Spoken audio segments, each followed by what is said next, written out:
केलेलं आहे, हे तुमच्या समोर येऊन आत्मसमर्पण केलेलं आहे. ही अतिशय समाधानाची बाब आहे. गडचिरोली जिल्ह्यातला सर्वात प्रमुख माओवादी म्हणून ज्याला समजलं जायचं, या सगळ्यात प्रमुख दलमचा जो मुखिया होता त्या गिरधरनं आणि त्यांच्या पत्नीनं आज या ठिकाणी आत्मसमर्पण केलेलं आहे.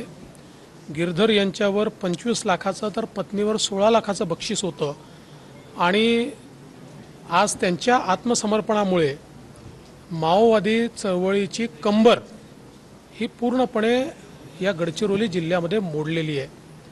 मी गडचिरोलीतल्या आमच्या पोलीस दलाचं अतिशय मनापासून अभिनंदन करेन की त्यांनी सातत्याने आपलं शौर्य दाखवत या ठिकाणी एकीकडे माओवाद्यांना ही परिस्थितीची जाणीव करून दिली की एकतर आत्मसमर्पण करा किंवा तुम्हाला त्या ठिकाणी परिणामाला सामोरं जावं लागेल, आणि त्यातनं हे प्रमुख आत्मसमर्पण या ठिकाणी झालेलं आहे.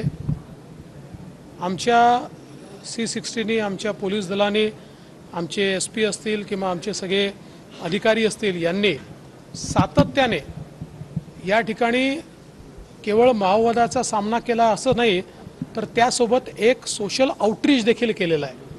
समाजातल्या शेवटच्या व्यक्तीपर्यंत योजना पोहोचवण्याचा प्रयत्न देखील केला आहे.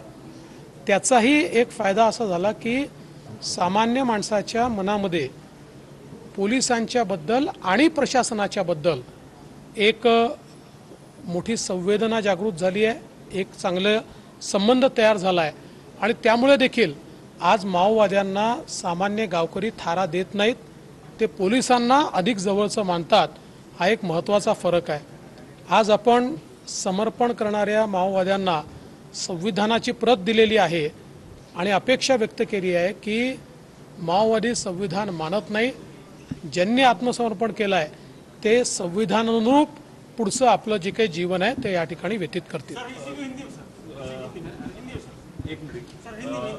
तुम्ही या जिल्ह्याचे पालकमंत्री आहात, मुख्यमंत्री उपमुख्यमंत्री पद यासह पालकमंत्री म्हणून तुम्ही काम करत असताना बंदुकीसोबत पोलीस लढत आहेत आणि विकासाच्या माध्यमातून तुमची भूमिका नेमकी काय म्हणाल?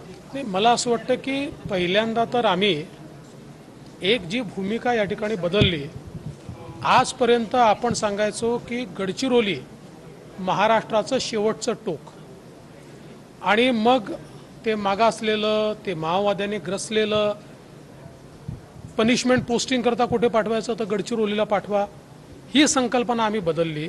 आणि आम्ही सांगितलं गडचिरोली शेवटचं टोक नाही, गडचिरोली ही महाराष्ट्राची सुरुवात, ते आमचं एंट्रन्स, ते आमचं गेट, महाराष्ट्राचं पहिला जिल्हा हा गडचिरोली आहे, अशी संकल्पना मांडून आपण या